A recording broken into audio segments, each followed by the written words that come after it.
Production and distribution of City Club forums on ideastream are made possible by the generous support of PNC, the Chautauqua Institution, the Cleveland Clinic, and the United Black Fund of Greater Cleveland, Incorporated.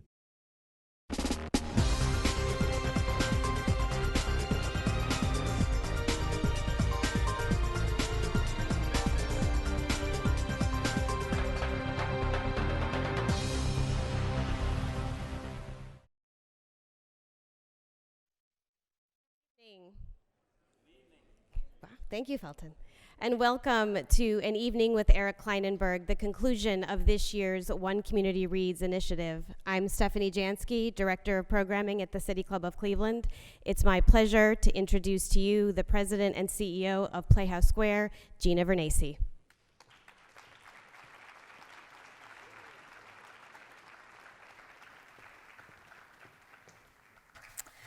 Well, hello. We're so happy that you're with us here this evening. On behalf of Playhouse Square, our Board of Trustees, all of my colleagues, we welcome you to the Mimi, Ohio Theater. This evening is the culminating event of this year's Cuyahoga County Common Book Initiative, known in our great community as One Community Reads. There is something extremely powerful about a shared experience, whether it is at your favorite sporting event, here in a theater, or reading the stage book. And we at Playhouse Square are very proud to be a part of the One Community Reads initiative and proud to welcome to our stage this evening the author Eric Klinenberg, the author of The Palaces of the People, How Social Infrastructure Can Help Fight Inequality, Polarization, and the Decline of Civic Life. I read it over the weekend, and it is so beautifully written. I can't wait to hear from him.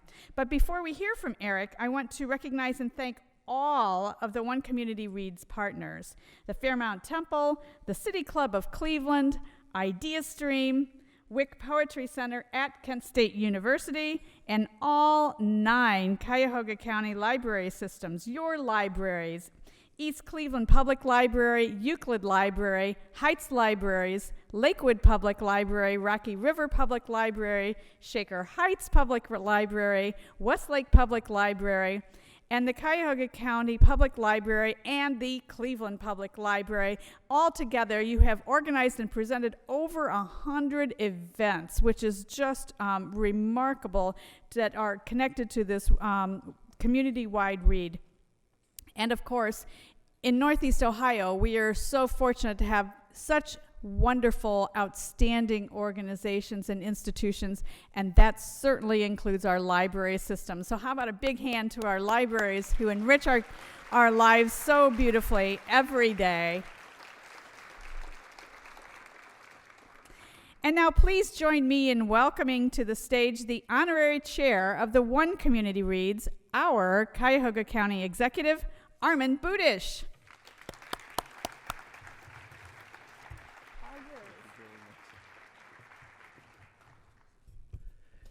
Hello, everybody. Well, I couldn't shake her hand because that's part of the new rules today. No more shaking hands, but I did do a little of the leg kick. So it's great that all of you are here. I want to welcome you to the 2021 Community Reads countywide book discussion. I'm proud. My wife participates in a book club. I think she has about 8 other women. I get to serve as the honorary chair of the Northeast Ohio largest book club with about, several thousand members. So I'm very proud to be able to tell her my book club's bigger than hers. And I'm thrilled to join you in this conversation about the importance of physical spaces and social infrastructures in Cuyahoga County. Last year, the inaugural One Community Reads book discussion demonstrated the power of conversation in our region, evicted united elected officials and community leaders and change agents from all over the county, and it sparked a dialogue in dozens and dozens of libraries about the impact of an eviction and the meaning of affordable housing for everyone. In fact, as a result of that program, we're working with United Way and the Legal Aid Society and the City of Cleveland on a program called the Right to Counsel, which will provide support to individuals who are either facing eviction or have been evicted.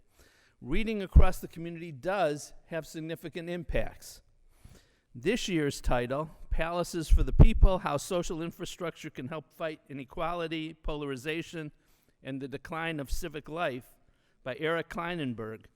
That continues the conversation we began in 2018. The reading challenges participants to look at the social side of our physical spaces, to see whether these physical spaces encourage personal connections.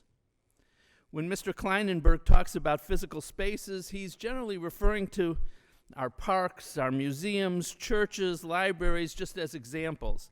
We're living at a time when we're extremely divided as a people, and at a time when civil discourse is often lacking.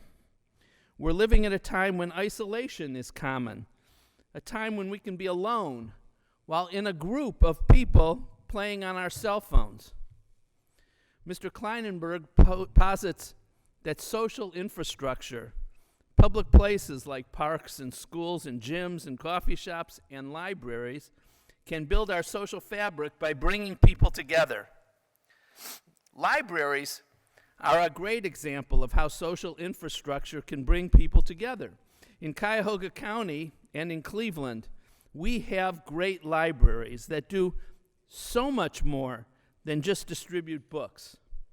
Whether it's helping people with their public benefits, or educating people for their GEDs, or providing opportunities for innovation. And we're just starting a new project with the libraries, which will create family spaces for youngsters and their parents. Our libraries are bringing people together, and that serves the social network. For the past 10 weeks, Palaces for the People evoke dialogue at programs and events at our libraries throughout Cuyahoga County, and more importantly, here tonight at Playhouse Square. Last month, community members in Lakewood participated in a panel at the library about how a sense of belonging can strengthen their neighborhoods. At the same time, residents in Warrensville Heights recognized the rich tradition of poetry and the spoken word at its celebrated shared social infrastructure. Moreover, this year, our 9 library systems will support the vital conversations about the upcoming 2020 U.S. Census and how a complete count will affect funding for our parks, schools, and so much more. And I have to just take a minute to, not a minute, just 10 seconds, to talk about how important the census is. It's critically important. The county has worked closely with so many community partners, including the libraries, to make sure everyone in our county gets counted, so that we get the resources in Cuyahoga County that we're entitled to, that we don't get if people aren't counted. So it's critical that when the census people come around, fill it out, give the answers, and make sure your friends all understand to do that too. But that was my 10-second digression. I want to thank you all for being a part of this dialogue sparked by Eric Klinenberg's impactful book. And I hope you continue to participate in the rest of the events planned this season at your local library.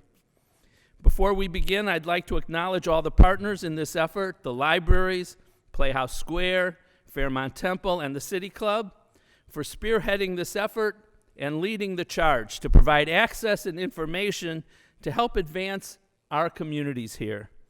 Thank you to our public media partners at ideastream for helping us again bring this conversation tonight to branch libraries in the area. I want to thank Mr. Eric Klinenberg for writing such an inspiring book, a book which celebrates America's most valued social infrastructures, and for reminding us that positive change can only begin when we engage in conversations with each other. I'm now pleased to welcome, for the official City Club of Cleveland introduction and welcome, to our keynote speaker, Tracy Strobel. Thank you.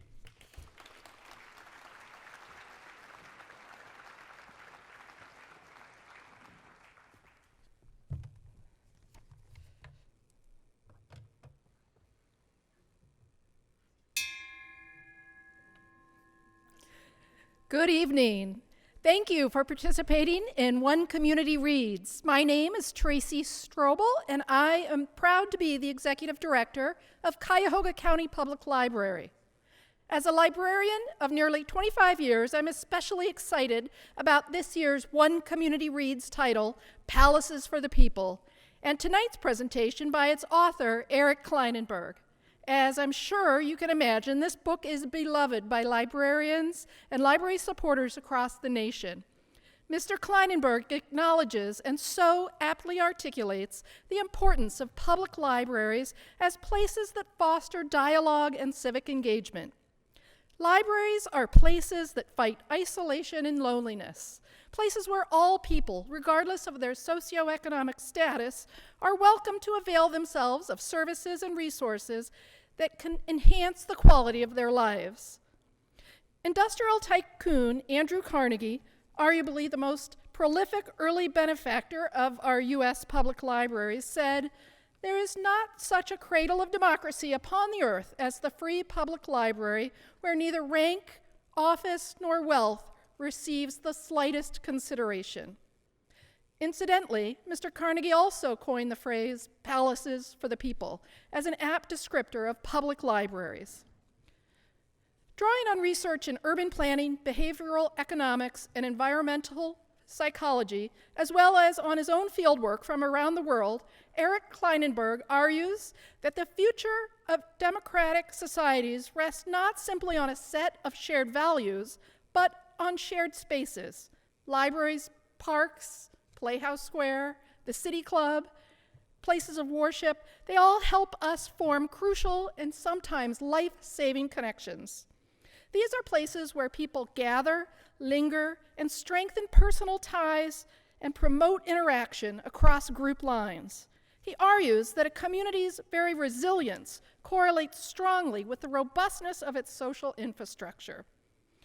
Greater Cleveland is nothing but not resilient. And according to Eric Klinenberg, you have your amazing library systems to thank for that.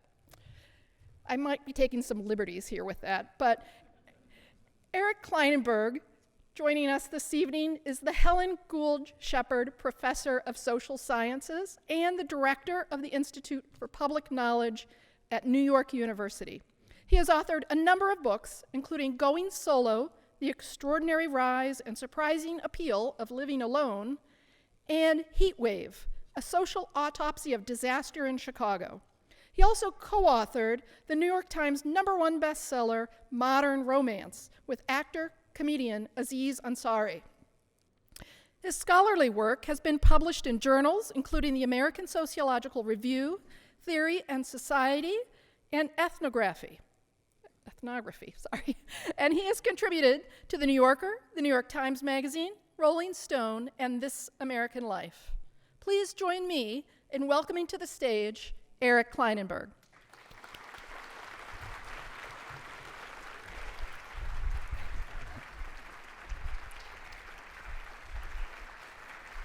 Hi there. Thank you very much. Can you hear me okay? I'm so impressed that there's live human beings here tonight. I've got to say, first of all, what an enormous honor and privilege it has been to have this book read by so many people in this community. It is really a dream of an author to get this kind of attention and respect and thoughtfulness in the response to a piece of work. And it means a great deal to me personally. You might not be aware of this, but this was not the best day to travel by plane. And there was a big part of me that said I should not get on an airplane today. And there was another big part of me that said, if you miss this night, you're going to regret it for the rest of your life. So here I am, and thank you for being here.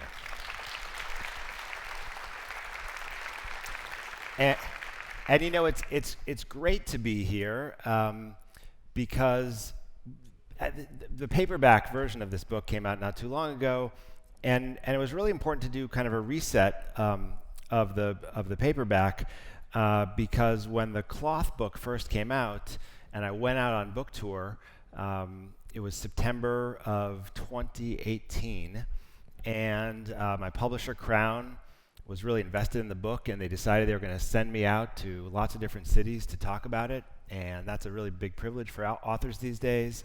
And just as I launched the project, you might not remember this, but a few years ago there was this guy named Brett Kavanaugh who got nominated for the Supreme Court.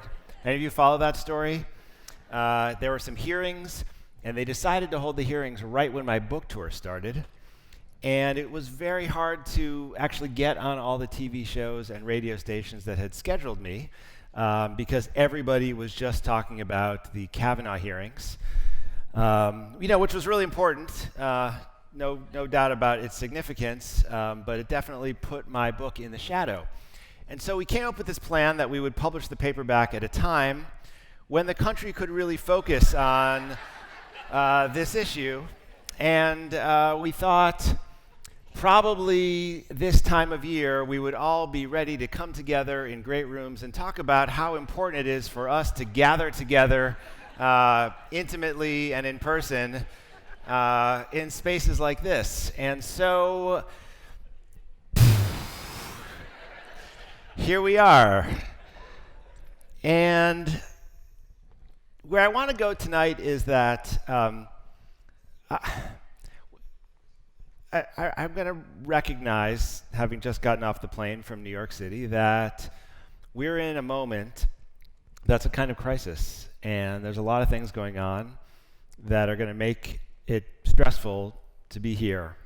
And we are going to be encouraged to distance ourselves socially from one another and to hunker down and to quarantine and to isolate, and things are going to change, and it's going to be a wild few weeks or months. We don't know how long this is going to last. And I think we need to be respectful of what the public health scientists tell us we need to do to protect each other. And let's do that. But surprisingly, as I was thinking about it today, I came to realize that in a way the message of my book, what I want to tell you tonight, is more relevant today than it was even yesterday or a week ago, because the truth is that even if what you want to do now in some ways is think about what it means to hunker down, the only way that we get through the period that's ahead of us is if that's one impulse, but the other impulse we have is to find a way to reach out and help everyone else around us, the people who really need our support right now. Because there are a lot of people for whom us turning our backs away and taking care of ourselves and neglecting that common good that has been such a big part of this country, and I know this community for such a long time, if we do that, we're going to let a lot of people suffer, and a lot of people go unattended to. And there are a lot of people living with us who are invisible most of the time, and who are socially isolated and who are vulnerable.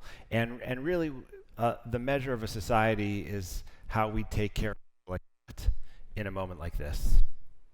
And we don't generate the impetus to come together and help one another if we don't have some sense of a collective to begin with. And we can't build some sense of who we are unless we come together. So, none of us know what's going to happen in the next few weeks, but there's one thing I know for sure, and that is that unless we have evenings like this where we sit down together and talk about who we are and what we value and why it matters that we build bridges to each other, we will fail to muster the kind of collective project we need to get through all the challenges that we have ahead of us. And one of the goals I have for the next 45 minutes is to persuade you that that's right. Okay? So I know we're part of the way there because you're all in this room, and thank you for being here. The book I wrote is called Palaces for the People, and as you just heard, that's a phrase that comes from Andrew Carnegie. And since it's Cleveland, not Pittsburgh, I can tell you that Carnegie had kind of a mixed record when it comes to human decency. He was one of the great philanthropists of his time for sure, and he gave funds to build more than 1,700 libraries across the United States and more than 2,500 around the world, which is extraordinary.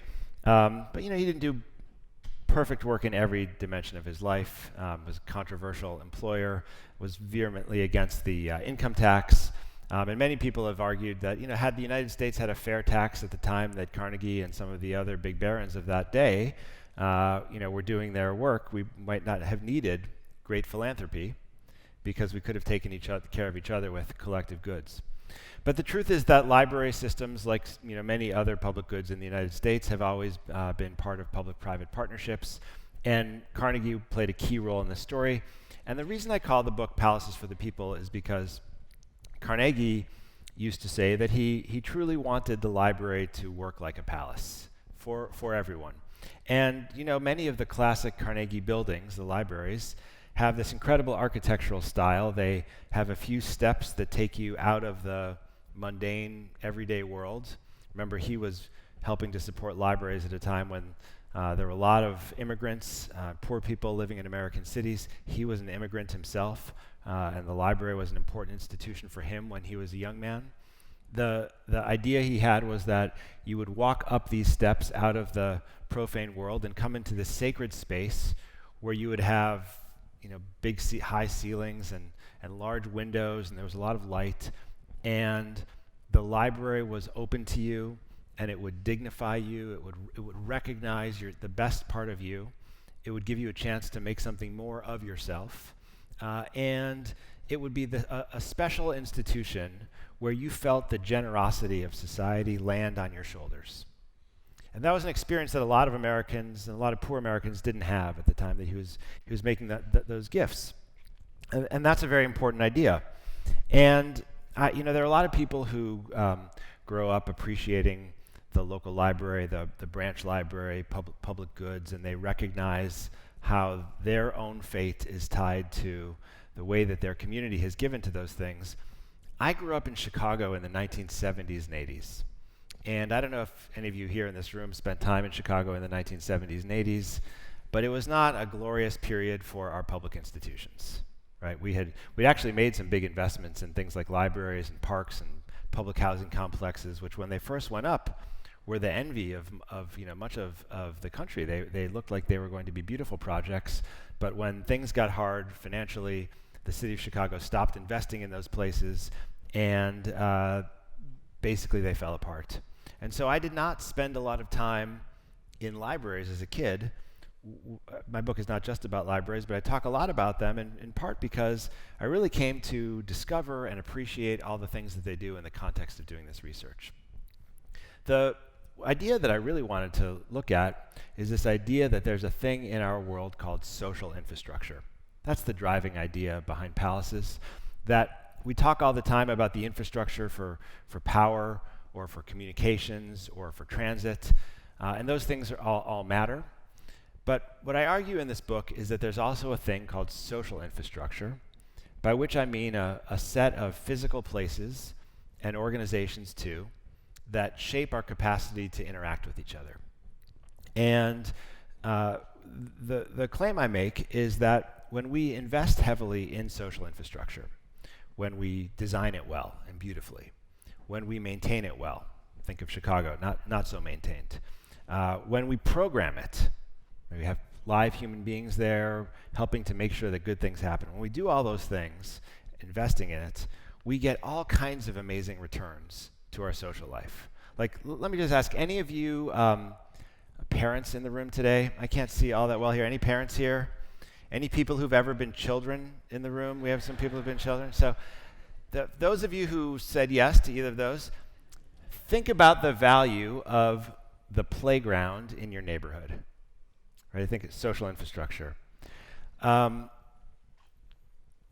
many relationships do you think exist in this city and county because two caretakers, parents, grandparents, sitters, happen to go to the same playground in the same neighborhood on enough of the same afternoons that eventually one of them has to look up from their phone and talk to the other person?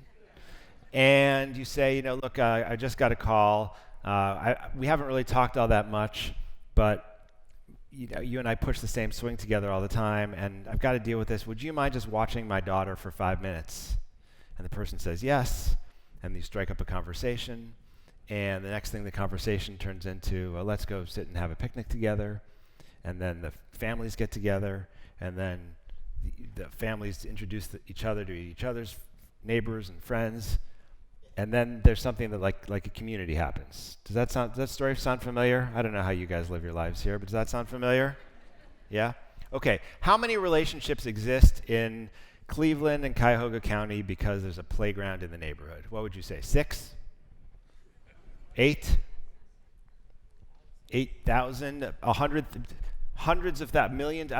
Think over time you might not know this, but there's not really a part of the Old Testament where God says, on the seventh day, thou shalt be playgrounds. They're a thing that we created as a kind of social infrastructure, right? And as a consequence of that decision and the investment we made in building them up, there are all kinds of relationships that exist that wouldn't otherwise exist, and they're special things.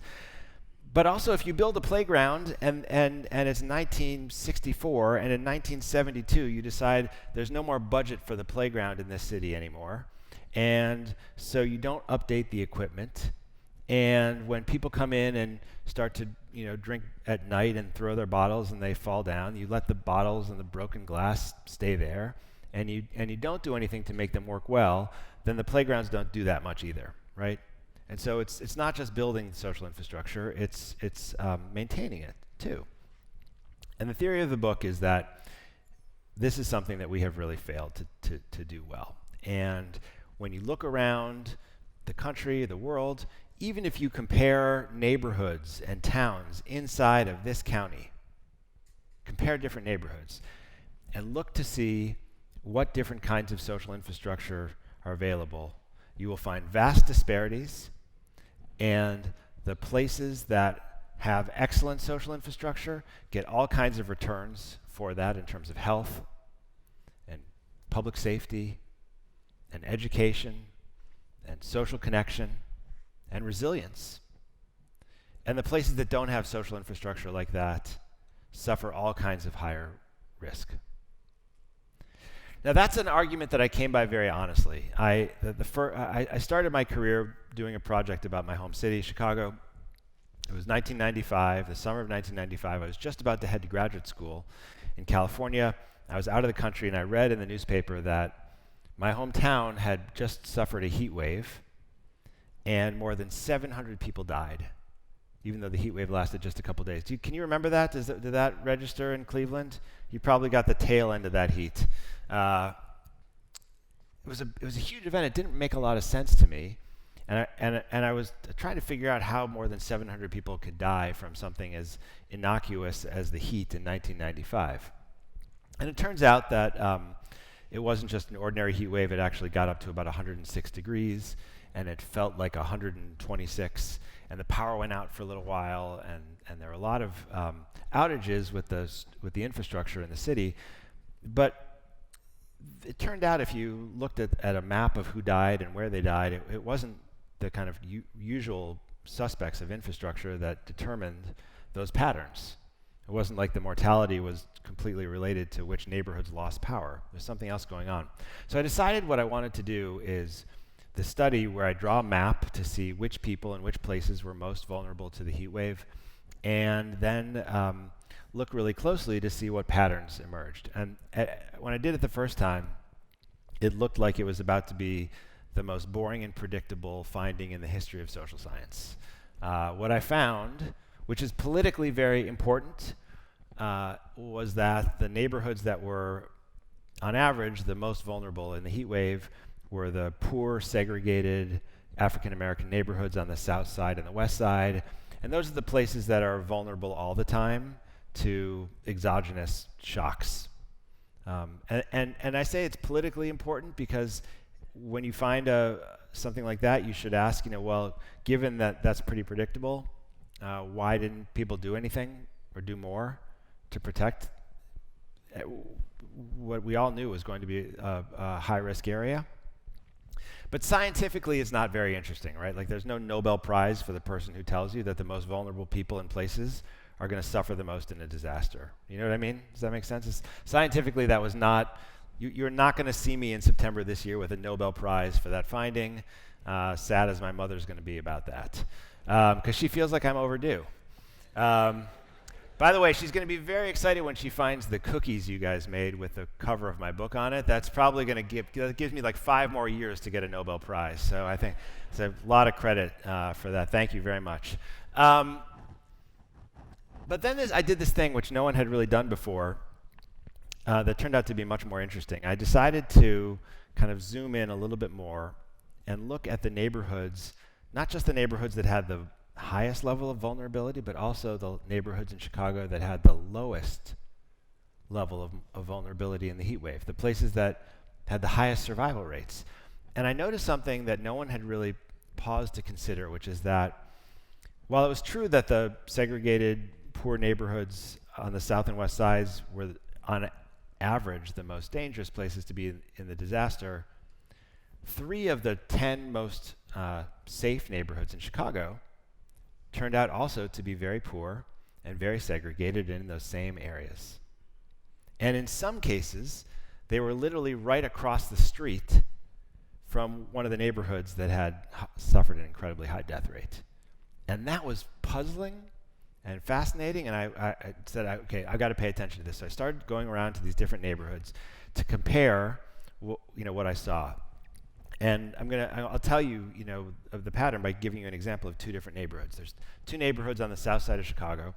One, we're going to say this side of the room over here, we call Auburn Gresham. And then over here on the left side of the room, there's a neighborhood called Englewood. And these neighborhoods are literally across the street from each other. Same, weather system. On paper, demographically in 1995, they looked very similar to each other. Similar population profile. And I first went over to Englewood, and you go to Englewood, and what you see is, first of all, the place is wildly depopulated. It's a neighborhood that had more than 100,000 people at its peak. In 1995, it's got fewer than 50,000 people living there.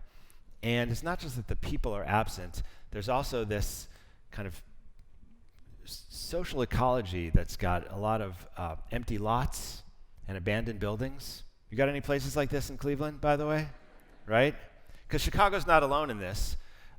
We all went through the same thing, which is that we built up economies based around these big factories, and the factories shut down, and a lot of people left.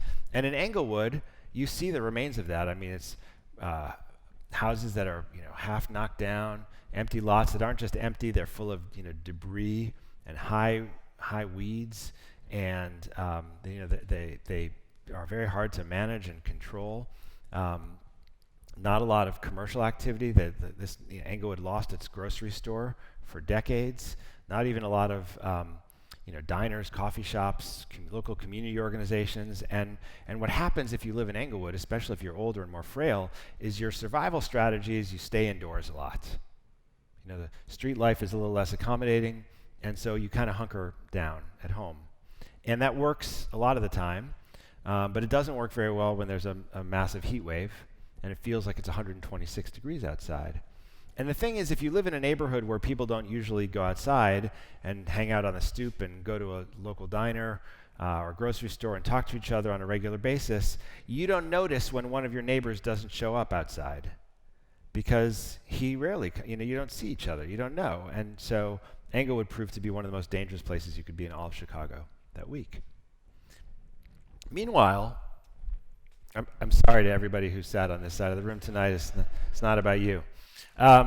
Meanwhile, on this side of the room, over in Auburn Gresham, across the street, poor, segregated, got a lot of issues, but they never went through the depopulation wave that happened in Englewood. They didn't have the wave of arson. You don't find empty lots here. You don't find abandoned buildings.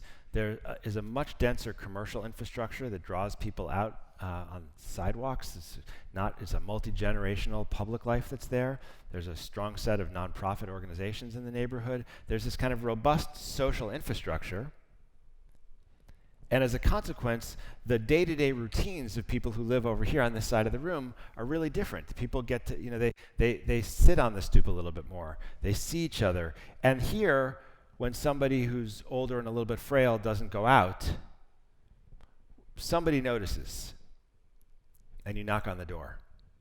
And that's the thing about a heat death, right? It's so easy to prevent. If you knock on the door and get someone the cooling they need, you take care of the whole problem. And here there's a social infrastructure that supports this kind of casual solidarity, right? That's the difference between the two neighborhoods. It's not race, it's not culture, it's not social class.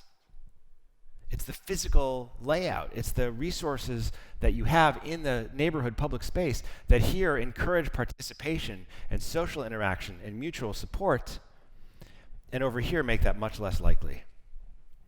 And here's how I really know this. It turns out that not only is Auburn Gresham one of the safest places you could be in the heat wave, but this neighborhood, even though it's literally across the street from Englewood, has a life expectancy that is 5 years longer on a day. 5 years longer. That's an amazing thing. And that's a story of social infrastructure. I hope this idea is becoming more vivid to you now, okay? And I hope it's also more clear why I think even when you've got a flu pandemic or a virus coming around, right, even when there's a massive public health crisis, these networks of support can make all the difference. So I finished this book about Chicago, and soon after I moved to New York City, and I keep working on cities and public space. I got really interested in climate things, and in September of 2012, a big thing happened in my career. I got invited to be the director of an institute at New York University called the Institute for Public Knowledge, and our job is to kind of help to call attention to big public issues and generate meaningful debates and good research. And I announced that a lot of the work that the Institute did was going to go into cities and climate change. And does anyone remember what happened in October 2012? Sandy hit. And it was a big moment, and we happened to be kind of geared up. I mean, the power went out at NYU, but the day the power went back on, I called a meeting and said, anybody from the university who's a researcher or a student who wants to come and work on what's happening here now, come to our meeting room. A ton of people showed up. We started this thing we called the Superstorm Research Lab. We fanned out around the city and started doing work. We organized all these public events because it's, I don't know if you have this here in Cleveland, but in New York, actually, when there's a big thing that happens to the city and we're trying to engage and address something, it's not clear what institution is going to step forward and help people process it in a public way. So we had all these, the library does that, City Club does that, but it doesn't happen in every place. And New York's a big town. And so we just started holding these events, Sandy, climate change, and the future of New York City. And tons of people came, and I got really into the issue. I wrote this article for the New Yorker about adaptation and why New York had broken down the way that it would and how social infrastructure mattered. And one day, out of the blue, I got this call from the Obama administration. You guys remember the Obama administration? This seems like such a long time ago, doesn't it? The Obama administration, oh my God. I got this call and they said, hey, we've been following your work. And we're really interested in this social infrastructure idea, and we're thinking about how to rebuild the region that was affected by Sandy. We've actually started this design competition we're calling Rebuild by Design, and we are inviting all these international teams of engineers and architects and landscape architects and city planners to come together and propose ideas for how to rebuild the city and the region. And they asked if I would be the research director of the project, which is an amazing honor. And they asked if the institute I run could host it. And I said yes.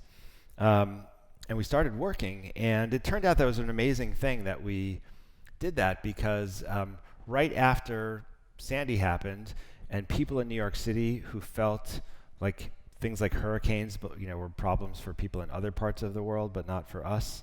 We're having a hard time kind of coming to terms with it, and there were all these, leading political officials and engineers whose proposal, like what they were saying New York City needed to do to survive a climate change world. Tell me if this phrase sounds familiar to you.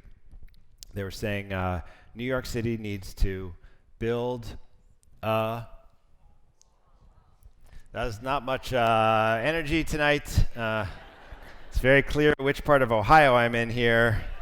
So I'll just leave it at that, Ohio. In that case, please do fill out the census form and register to vote. Right, I mean, it's always fun for me to come to Ohio because, like, oh my God, if I lived here, I could actually have a vote. You know, my opinion would matter. You're very lucky people. So yeah, there's people wanted to build a wall. There were all these proposals to build these giant seawalls around New York City, and they were real, and there was a lot of support behind them. And it's not a crazy idea because there are places on Earth that could not exist without giant seawalls. You know that, right? Like, has anyone here ever been to New Orleans or all of the Netherlands, for instance? You know, like, you know, like the sea where we got seawalls and levees. They have to exist in some places, but it turns out, you know, building a seawall in New York City is a very tricky matter. There's a lot of places where the water could come in. Some exposed to the ocean, some exposed to, you know, mouths of rivers. If you wanted to build giant walls to protect New York City, they'd have to be really, really high, and you'd have to deal with the fact that the seas are rising, and so eventually they get so high they block your views. And if you know, have them so that they have to be closed for a decent amount of time, you could really disrupt the whole ecosystem that, you know, flows in and out. You've heard of this thing called the Hudson River here? You know about that? And so, you know, there's a lot of life on the Hudson River, and you could screw that up with the seawalls. But also, you know, this is going to surprise you, but it turns out that don't tell everybody this, but if you look across from the west side of New York City at Manhattan, there's an entire state called New Jersey there. Did you know? You know, and if you build a huge seawall to protect the city from, you know, the storm surge and the sediment and all the things that come smashing in a giant hurricane, do you know where all that stuff goes? Right? Okay, I know what you're thinking. I see some people are. You can always see somebody's like, oh, that wouldn't be a bad idea. Maybe that wouldn't be such a terrible idea, you know? But before you go there, I just want to remind you of Bruce Springsteen, right? I was at the Hall of Fame today. I went to the Rock and Roll Hall of Fame. I mean, that whole part of the Rock and Roll Hall of Fame would have to be removed. The Sopranos was pretty good. You like The Sopranos? Basically what I'm saying is you don't want to get rid of New Jersey, right? So let's say we decide to get generous, and in New York, we reach out to our friends in New Jersey and we say, listen, we're going to throw you into the mix here, and we're going to build a giant wall, and it's going to circle New York City, and then we'll bring in New Jersey too. I grew up in Chicago. That seemed like a really good idea to me. And then someone told me that if you go south from New Jersey, you know this? There's a whole other state called Delaware. And then below Delaware is Maryland. My geography gets a little sketchy at this point. It's not Washington, D.C. after that. It's Virginia, right? And then there's North Carolina. And the problem is you've got to figure out where you're going to stop building the wall, right? And it turns out there's no place that it really works. And I don't know what your views are because it is Ohio, but, you know, it is very hard to build a wall and solve our problems. You know, it's very hard to build a wall because one of the things about the wall is that when you build a wall, what you basically do is you protect people on one side to some extent, and you tell everybody on the other side, you know, we don't really care what happens to you. You know, you're on your own. And usually there's a lot of inequality when it comes to building walls. You know, the people who've got more wall themselves. They try to wall out someone else, protect themselves. And so one group that's already got something gets more, and the other group on the outside is cut off and made more vulnerable. And I don't know about you, but that's not really my view of how we collectively solve our problems. Also, when it comes to water, it turns out it doesn't work all that well. And if you don't believe me, just watch anything about Katrina. The walls sometimes break, you know. The engineering systems break down. And so it's smart to think about social infrastructure too. And so in Rebuild by Design, we had these amazing projects that came out. There was a Danish architect named Bjarke Ingels who designed a system he called the Big U, which was meant to be this flood protection system that wrapped around Lower Manhattan. They got funding to support just the bottom part of it on the Lower East Side. And the notion is that instead of just building a regular wall, Engels proposed that you would build this kind of sloped landscape that would function like a wall on a daily basis. When the water was very high, but on a daily basis would act like a park. And so it was a kind of a transformed waterfront area with better walkways and bike paths and fields and plantings, this kind of gorgeous park. And the original idea was that it would be this bridging berm, and it would operate like a wall. It would protect you when you need the protection, but on most days of the week, it would just be a beautiful part of the landscape and would promote social activity. It would be a gathering place. And not every team had a plan that came to them quite as easily as this plan came to Engels. One of the things I'll never forget about this experience is that there was a day when I was walking around with this group of amazing designers who had done heroic work actually around the Gulf after Katrina, and there was a lot of pressure in the competition because I didn't tell you this before, but the federal government put a couple $2 billion of money at the end of the rainbow because there's a lot of Sandy disaster relief funding for the region, and the winning teams from this competition were eligible to get hundreds of millions of dollars in public funds. And so one of the teams was struggling to come up with an idea that was big enough and robust and attractive enough to get that kind of support. And there was one day when we were walking together and they said, Eric, we finally come up with something because you've been pushing us to do the social infrastructure thing, and we've come up with this idea for a brand new prototype for a building that does not exist in the world. And we'd love to tell you about it. We're calling it the Resilience Center. That's a big buzzword, by the way, in the world of people who are doing climate change stuff. Resilience, we're going to bounce back. We're going to get hit, but we're going to be able to bounce back. And I said, wow, that sounds really interesting. Can you tell me about it? And they said, yes. We're especially excited because we think this is a scalable idea. It's the kind of thing that could go in a lot of different places. And they said, try to imagine a building, like a building in a neighborhood that was like a home away from home for everybody who lives there. They said, the Resilience Center is going to be a publicly accessible building. It'll be open 6, hopefully 7 days a week. Open door policy, everybody's welcome. We want it to be staffed by these resilience professionals whose job is to be aggressively welcoming. Make sure everyone knows they're there. Everyone is welcome in the Resilience Center, but they said, we know that the people who are going to use the Resilience Center most are the people who are most rooted in life of the neighborhood. So very young people, our kids, and also our older people. And we're going to have a bunch of special programming for them. So, we'll have the Resilience Center will have a lot of different rooms that will have different functions. And for the kids, we'll do story time and sing-alongs, and we'll do crafts courses and things like that. And they said, Eric, now we understand that kids don't just walk to the Resilience Center by themselves in the morning, so we'll want to have some comfortable furniture for their caretakers. Maybe we'll have some like a Wi-Fi network and tablets and computers. And then they said, and for the older people, we could do current events classes. We could do movie nights. We could have a book club. And maybe we could come up with some programs where they could mix together and do things. And they just said, Eric, we're so excited about this idea. Honestly, we think that this could be everywhere. What do you think? And right, it's a fair question.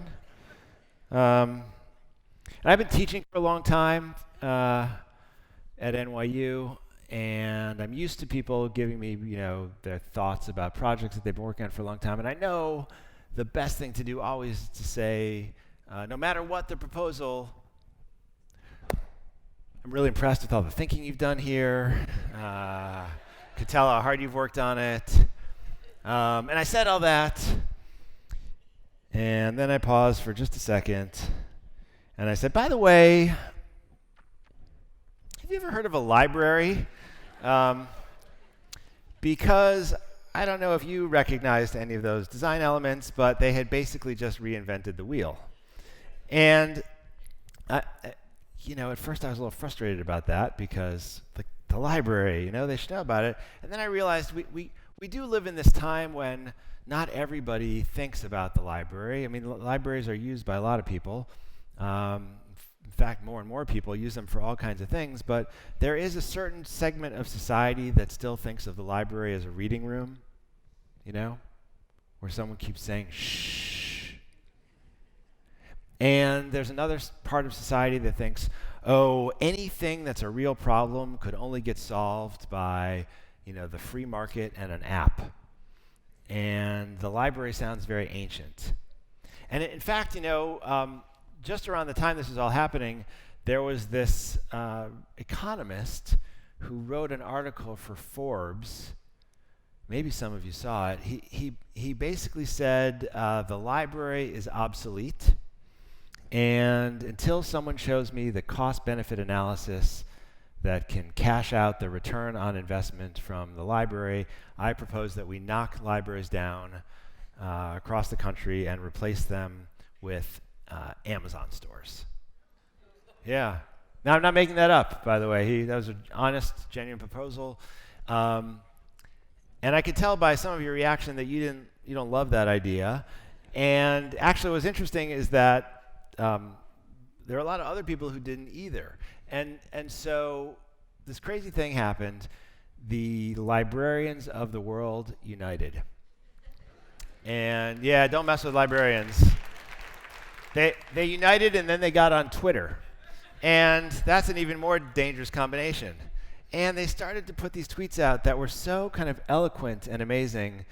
Do you know that libraries do more early literacy than any other public institution? Do you know libraries do more English as a second language than any other public institution? They do more citizenship training. They register people to vote. They help people do the census. They let people vote. They provide companionship for older adults. They provide all kinds of services for people who've just gotten out of the criminal justice system. They do local culture. They lend people outfits to go on job interviews. They lend people seeds and tools and are a vital part of our democracy. They said a lot more than that, and they said it much more beautifully. And the most amazing thing happened, which is that within 24 hours, Forbes took the article down. Isn't that great? You can applaud for the librarians. That's a big deal. They took. I think of that as the only good thing that's ever happened on Twitter, and it was incredible. And I felt really excited when it happened. I got kind of like revved up again. I thought, there's this rising chorus of voices in America, and they believe in public goods, and they believe in, the social infrastructure and shared things. We were going to get through this. And then I had this kind of strange revelation, which I want to share with you, if it's okay. I'll do it. Let's do it as a thought experiment, because it's a little more interesting to do that way. I'll ask you to join me in this thought experiment. Imagine for a second that there's no such thing as a library. Okay, the library does not exist. It's never been invented. This evening's conversation is sponsored by Amazon. Okay? And I come on Amazon's dime, and I pitch to you the idea of the library, and you all get really excited about it, and we decide, this is such a good idea. At the end of the talk, instead of the book signing, which is really what I came here for, let's face it. No. Instead of the book signing, we are going to caravan to Columbus, and we are going to go to the governor's office, and we're going to make the following pitch to the governor, okay? Here's the pitch we're going to make. We're going to say, Mr. Governor, we've come up with this idea tonight for a thing called the library. And what we would like you to do is to build a great central library, made of stone and marble with incredible decoration in all of our big cities. And then we want to have branch libraries in pretty much every urban neighborhood. We'd also like to have libraries in every suburban municipality and even small town. Mr. Governor, you can feel free to go out and raise some money if you want some help building them, but really we want these things to be public institutions. So they will be the public's responsibility. We'll pay for them with taxpayer money. We will staff the library with these people called librarians, and their job is going to be they will welcome everyone regardless of their age or their race or their social class or their ethnicity, even their citizenship status, especially their citizenship status. If they're not citizens, we'll welcome them. And when they come in, we'll say, how can we help you? That's pretty much it. How can we help you? We will fill the libraries up with books and periodicals and music and videos, and we'll have computers and tablets and Wi-Fi access and comfortable furniture. It'll be air conditioned in the summer. It'll be heated in the winter. And let's see. One more thing, Mr. Governor. Everything in the library will be free for people to take home. And to make sure they bring it back, we'll use an honor system. Okay? Now, I can't see all that well because of the lights, but you can see each other. Just raise your hand as high as you possibly can if you think that if the library did not exist and we went tonight to pitch that to the governor, that he would say, that is an amazing idea, let's do it, Cuyahoga County. Raise your hand as high as you can. It's very hard for me to see your hands. I don't see any hands at all, actually, even with the lights on. I think nobody in this room, thank you for those lights, nobody in this room thinks that the governor would say yes to that idea, right? And the reason that you don't think that, and by the way, I've done this in much more solidly blue states too, and nobody raises their hand there either. There's usually like one person who raises their hand, and everyone laughs. The reason we don't think that is because that idea that I just proposed, the thing I just went through that we were going to pitch to the governor, I know that this stage has been here a long time, and a lot of people have spoken on it, but I'm willing to bet that that idea is one of the most radical and crazy ideas that has ever been pitched on this stage. You know what I mean? That thing I just laid out for you, that the government would do all that stuff, that is a very radical idea that seems very much out of sync with just about everything we believe as Americans. Right? But here's the crazy thing. We have that. This thing that's so wild and radical and hard to believe, we did that. We did. And most other countries on earth have not. Even like the Scandinavian welfare states and the continental Europe, European countries that we go to because they have beautiful public realm, they didn't build up a library system like we did, right? Next time you're visiting Paris, ask them to show you the branch library. We did something amazing. And then the question is, how did that happen? Think about that. How is it that this thing that seems so outlandish actually exists? How do we do that? And that is a very long story. When you invite me back and read my book a second time, we will have that conversation. But the shorthand way of answering that question is the only reason that we have the library world that exists right now in this country, the library system that exists, is because once upon a time, the people who lived here before us came up with this idea that there should be a thing called the public good. And that it is better to live in a society where we make investments in shared public goods like libraries and parks and schools and athletic fields and universities. Even if it means having a little bit less of our own personal wealth, it's better to live in a society where we create places like that, where we can gather together, where we can see each other, where we can conceive of each other as a collective, and where we can give people an opportunity to make something better of themselves, where we can create genuine opportunities. That was not just rhetoric. That was a thing that we invested in and voted for and believed in, and that is how we built this country in the 20th century. That's what we did. That's how we really made America great. We invested in each other. Right? That's how we did it.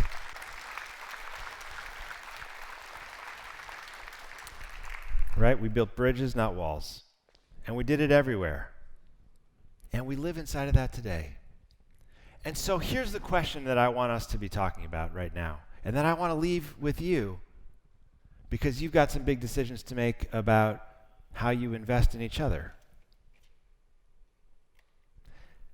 How many of you in the room tonight, and you don't have to raise your hands, how many of you in the room tonight believe that we are making a world that's better for the people who are coming after us? We should get some technology for this, so we can... Okay, we got an old school technology, the light bulb. All right? How many of you think that you in this community are giving to the rising generations who grew up here social infrastructure, public goods, a world that's going to be better for them than the world that you lived in and live in now?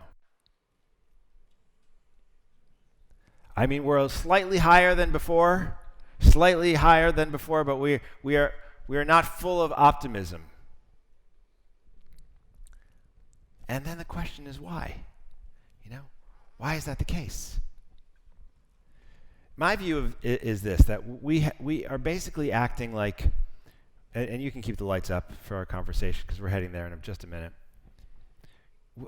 We are collectively acting like we are the prodigal children of some very wealthy and successful people who've given us this great gift, and we are basically squandering it. At best, we're spending it down without any regard to what it's going to be like for the people who come after us. And that's got to change, right? That's definitely got to change. There's no way we make something more of ourselves if we don't start to do that. And I think tonight, of all nights, we can kind of look into the future and we can see two different visions. And there's one vision which says the only way forward is to build a wall around ourselves, to build a wall around our little community. We're going to protect ourselves, and to hell with everybody else. And some of us might get through it that way. Some of us might be okay that way. But a lot of people are going to go down. And it's going to be very hard to make something more of ourselves. I think the other way to get through this is to say, at some point, it's probably not going to be soon now, we are going to have a new plan for rebuilding. We're going to say enough. We're going to see that our fate is tied to the fate of the people around us. The coronavirus is an incredible story of this, right? If people around us get really sick, we all become more vulnerable ourselves. You can't seal yourself off from the thing. At some point, we decide the only way forward is to invest in each other. We need an infrastructure plan, right? Is there anybody in this room? Is there anybody in this state? Is there anybody in this country who would say, the thing I love about life best here is the amazing infrastructure we have. Our infrastructure is great. Nobody says that. Nobody says that. We're going to have an infrastructure project, and the question is when, and then the question is, what kind of society are we going to make ourselves into? And the pitch I'm making to you tonight is when you get into that moment where you start to have a big conversation about how to rebuild Cuyahoga County, how to rebuild Ohio, how to rebuild this country, we recognize that we are who we are, not only because we have a power grid and a transit network, but also because we have a social infrastructure that allows us to spend evenings like this one together, even when some part of us says we should hunker down. The truth is we know that there's no way we get through it that way, that the only path forward is to spend afternoons, evenings, whatever it takes, together like this and come up with some other way to be. We've never needed that more urgently than now. Thank you very much.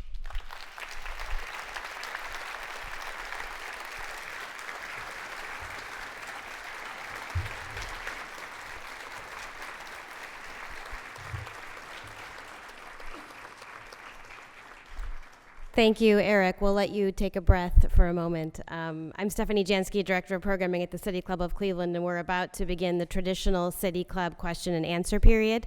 If you have a question, we ask that you make your way to one of the 2 microphone stands that are under the lights in the front of the auditorium. We ask that you keep your question brief and to the point, and actually a question, so we can get in as many questions as possible. And with that, I'm going to hand Eric some water. And we will take the first question, please.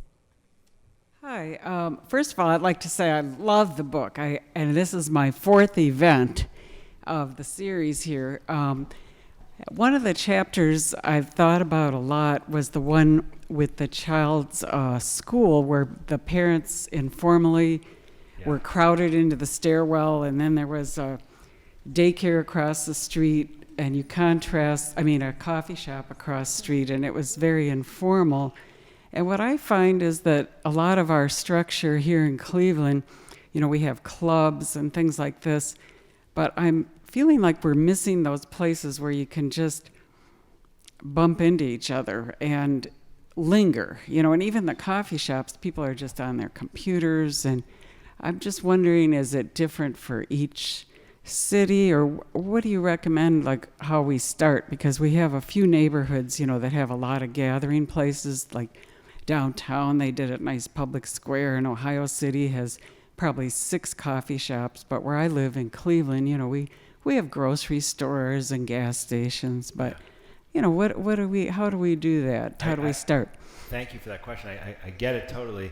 The contrast I made in the book is between this kind of informal gathering place that grew up around my children's school in Manhattan, where you spend a lot of time in the school, and then there's a big open sidewalk and these coffee shops that are around. And coffee shops, of course, are not public goods, but they are relatively accessible. I mean, they're not accessible to everyone, and there's a lot of people who can't spend $5 on a cup of coffee.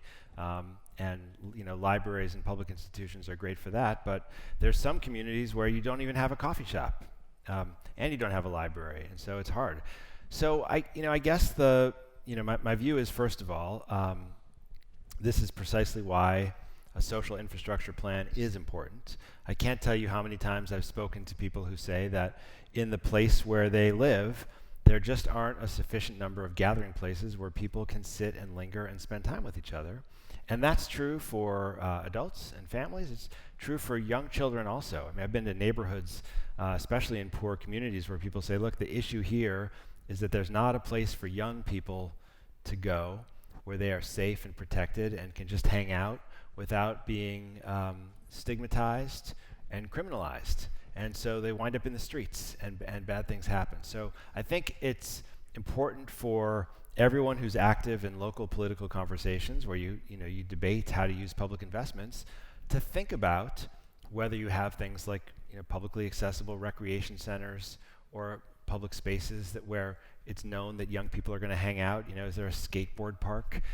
Is there a basketball court? Is there a playground? Are there benches? Is there a play area that's multi-generational? And I would like to see American communities do a lot more to invest in those kinds of things. When it comes to coffee shops and that commercial infrastructure, I do think that matters for our social infrastructure more generally. It's a little harder to get that right as a public matter unless you have some kind of tax incentive to try to bring businesses to neighborhoods that don't have it. And there's some places that have been successful with that.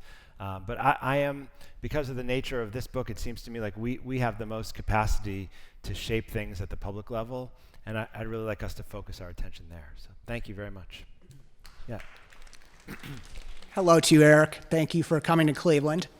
And the question I have for you is that a portion of the book that really piqued my interest was the international infrastructures that you mentioned. And 3 specific examples you mentioned were geriatric parks that were in Spain, a 3-generational park or space in Finland, and hot pots or swimming pools in Iceland.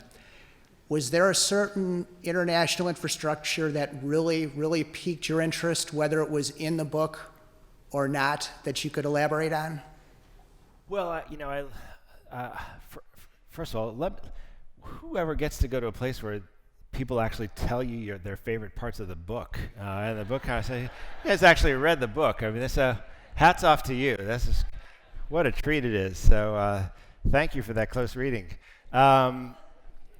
I mean, I picked those places because I think they're very special and they have something to teach us. So in Iceland, some of you might know, a lot of recreational culture and civic culture happens in these, public or very low price. They call them hot pots. They're like hot tubs and swimming areas, and many of them are quite beautiful, and people are kind of very intimate with one another in the space. They talk about, that, for example, a lot of them are naked,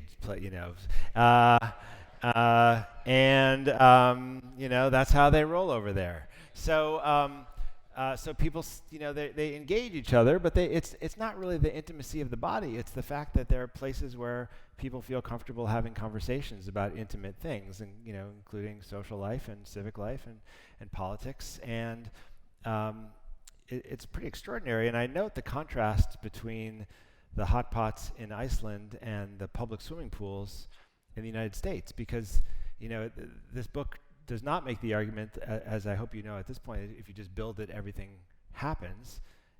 Our history of public swimming pools is really clear on that, because we built public swimming pools in the United States and used them for a long time. They were same-sex for many years. They were same-sex and mixed race, and in most places. And then when we made them sex integrated, we made them racially segregated. Fear and discrimination against black men in particular, and men of color. And then the courts came in and said, you can't segregate your public swimming pools anymore. And then the response all over the country was to close down the swimming pools. Rather have no swimming pools as public spaces than have racial mixing in the pools. And then we got the rise of the private swimming pool in the backyard and the country club, the kinds of exclusive places that just came up a minute ago. And so, it's not enough just to build the places. We also have to have an ethic of inclusion. And frankly, that is something I am concerned about as we start to build things moving forward. We need to make an investment in each other, but we have to do it inclusively. We have to do it inclusively. Imagine if the current president said, I want to build a new library in every city, and I'm going to put my name on the front of it, and we're going to call it, we're going to have it a branded public library with my name on it, and it's going to be a library just like regular library, only we're going to have no immigrants. If you've ever been convicted of a crime, you can't be there. If you've ever accepted any, public money for anything, you can't be there. Right? You can imagine, would that still be a library? I'd rather not have it. Okay. Thank you for your question. Yeah, I just want to make a note that... Wait, hold on one second. Yeah, there you go.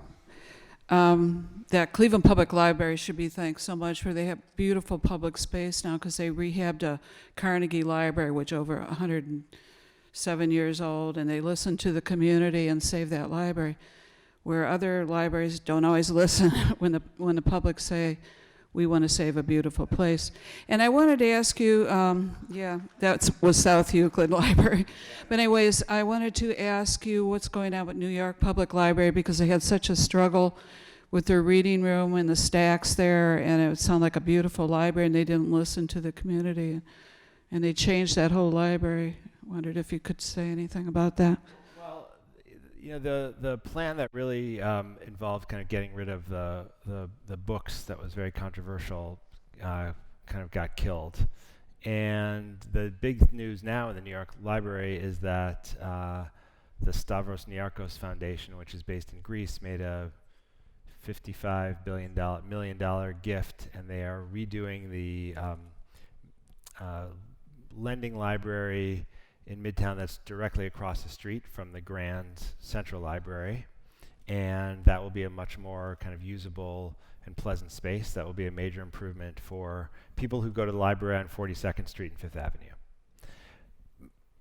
You won't be surprised to know that my bigger concern is actually not what happens in the big marble building with the lions on the side. I mean, I think that's a really special place, and I've been to incredible galas there, and lots of tourists go, and there's great scholars who do research there, but I care more about the branch libraries, which are the lifeblood of so many communities. And this is one of those areas where philanthropy, I think, really falls short.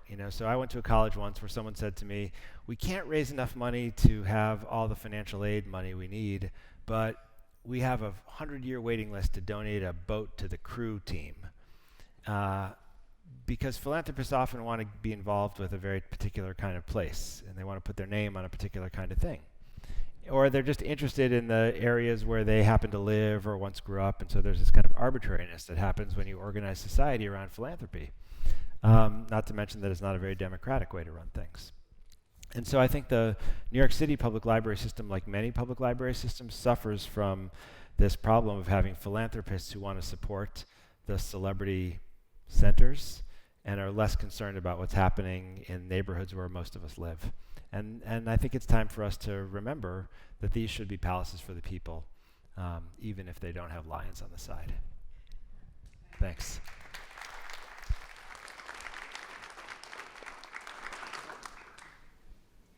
Hi. So in 1995, I was a graduate student in Chicago. I had just written my qualifying exams and was waiting to defend them when I lost my mind along with most of the city for 7 days.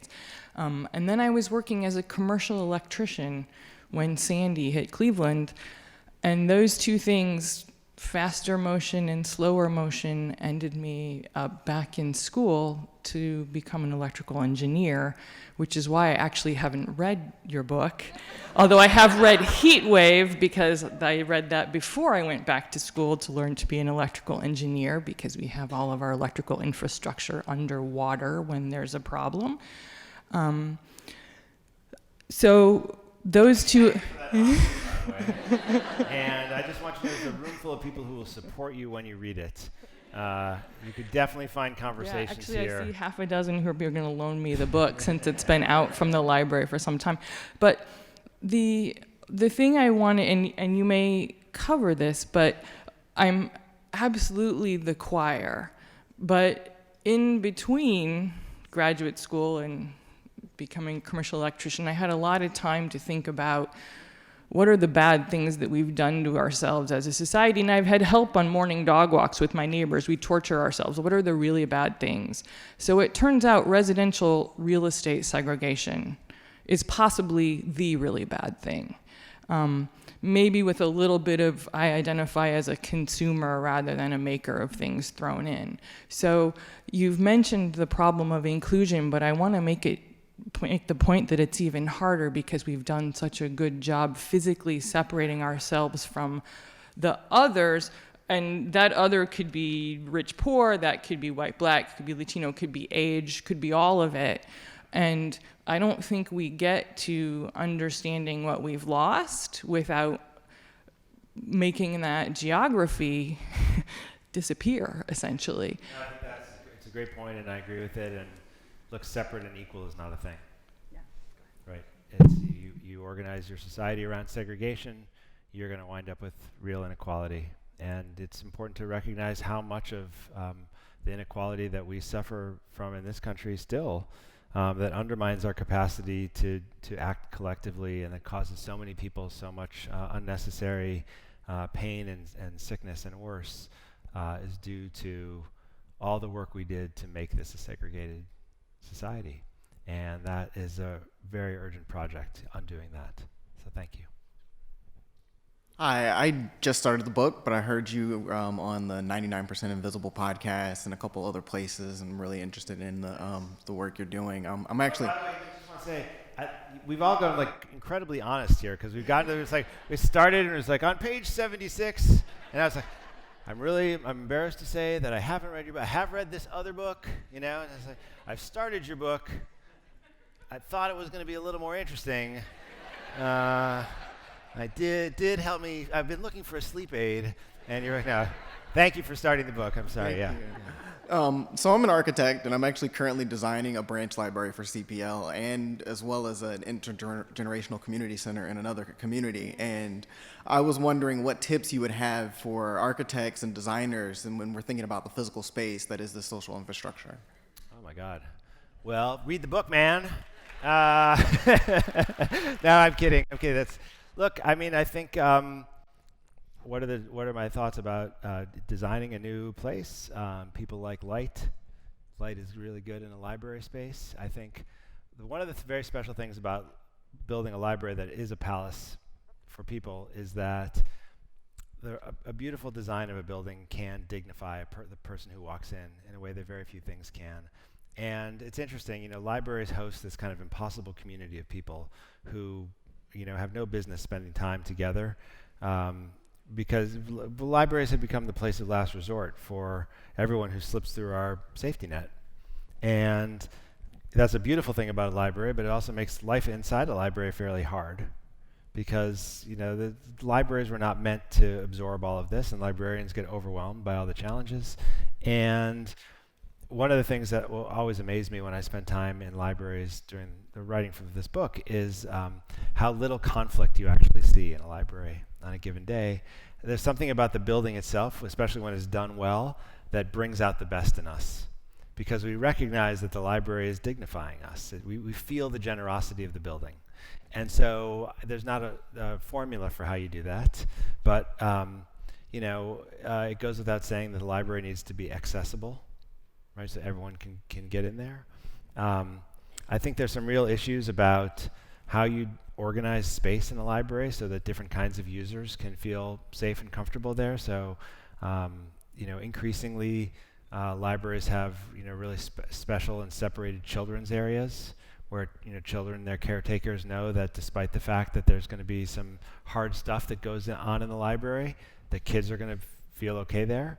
And then I think it's also really important on the flip side to try to design spaces that will potentially integrate people who might not otherwise have conversations with each other. And that's something that you can do through physical design, but also certainly through programming, right? So all of that, and make sure there's enough bathrooms. A lot of enthusiasm for toilets here in Cleveland. Hi. Hello there. I am the Duchess of the Bronx. I'm a New Yorker. Come back. And Need money. I know, and I've actually given a lot of. I'm lucky enough to give a lot of money to the City University of New York, where I taught for a while, and I'm also a social worker on odd days. But I wanted to ask you some questions. I have read most of your book. I have. It's the best night of my life, by the way. No, it's great. You totally turned around what started as a really awful day. When you were talking about safe spaces, that chapter, which is something that I'm quite interested in, have you thought, or has anybody in this city thought, about some cooperative ventures, in financial ventures, like restaurants or any kind of small business that you could put in a park that's run by the neighborhood? So there are all kinds of local experiments to try to create tax subsidies and incentives for businesses, and there are some interesting partnerships. Like in the book, I write in the chapter about health, I write about actually this neighborhood, Englewood, for all of you guys on this side of the room, where a set of community organizations tried to revitalize the neighborhood that had all this abandoned space and all these empty lots by building out community gardens. And from the community gardens, they came up with this idea that, Englewood has always been a food desert, or it has been a food desert for 30 years. How could we use these community gardens to turn it into a food destination? And there's been this push, and they get not a ton of government support, but a little government support. They get more philanthropic and foundation support, and then a lot of community organizers who are using their time and energy to build a local food scene. And it's going to take some work to really build it up, but they're making a real effort. And the truth is, if you look around the country, you do find a lot of examples of projects like this, but not enough. But not enough. And to be honest, the city resources that we use for programs like this are pretty paltry. And so what a great idea it would be for entrepreneurial people who want to get involved in local politics. I understand you have a lot of local governments here, and what a great opportunity it would be, given how many local governments you have, to experiment and try to find ways to invest in each other. So thank you for that question. Oh, okay. Natural health is trying to do a lot of things to transform the neighborhood around it. Yeah. And I think there's all kinds of great things that, I've given them several ideas. Good. Because I have some influence there and a whole lot of good ideas. I just wanted to ask you one more thing about safe spaces. Have you considered the idea of what gangs represent? What gangs represent? Yeah, who they really are. That somewhat out of my territory there. Mm-hmm. So the answer is probably no. I have not. I don't spend a lot of time thinking about the role of gangs, but I do know that from reading other people's research, that when you have heavy gang presence in a neighborhood, it really can change the kind of social order of space, sometimes in surprising ways. And there's a lot of gangs that provide social services that aren't getting provided by other parts of the community, and that. So it's a complicated story, and probably not one that most of us have the energy to work through together tonight. But I guess the one thing I would say about that is that our response to the idea of gangs for a long time has been to punish and incarcerate. And I think one of the challenges we deal with now as a society is that we had millions of people who've been part of this criminal justice system, and 90+% of them come back out and into our neighborhoods and communities, and we haven't done a lot to provide education and other kinds of services, and that becomes another challenge for us to deal with that consequences. So it's very much in keeping with the theme of tonight, which is that you can't just wall someone out and think that you're going to be fine because of it. We live in a relationship with everybody who's on the other side of the wall as well, and oftentimes our security is wrapped up in theirs too. So thank you very much for those terrific questions.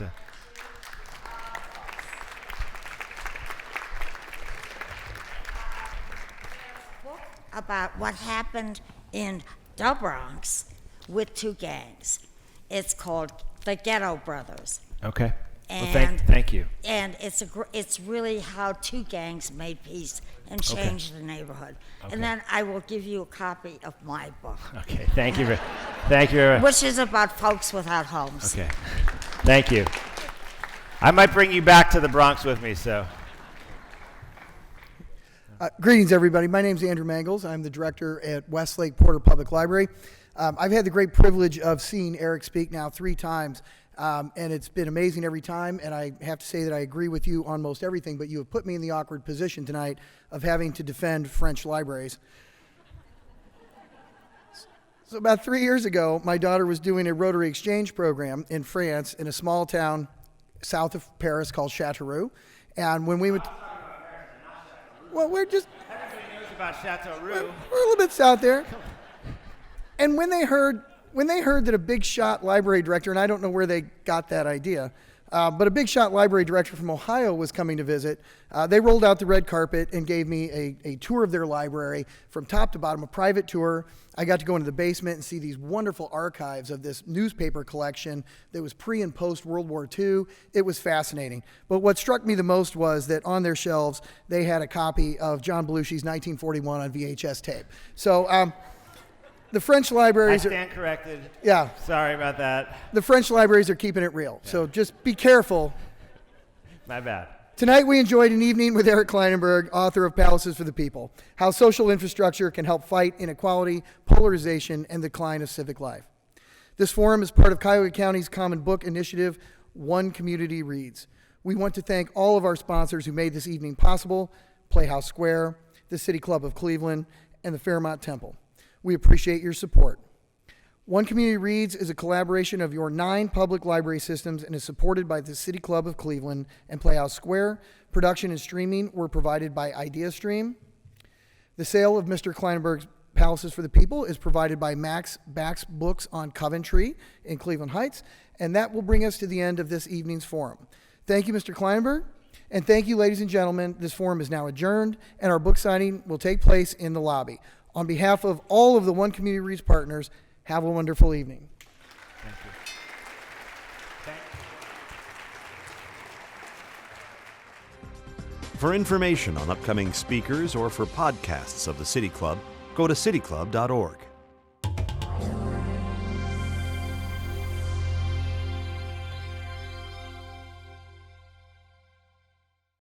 Production and distribution of City Club forums on ideastream are made possible by the generous support of PNC, the Chautauqua Institution, the Cleveland Clinic, and the United Black Fund of Greater Cleveland Incorporated.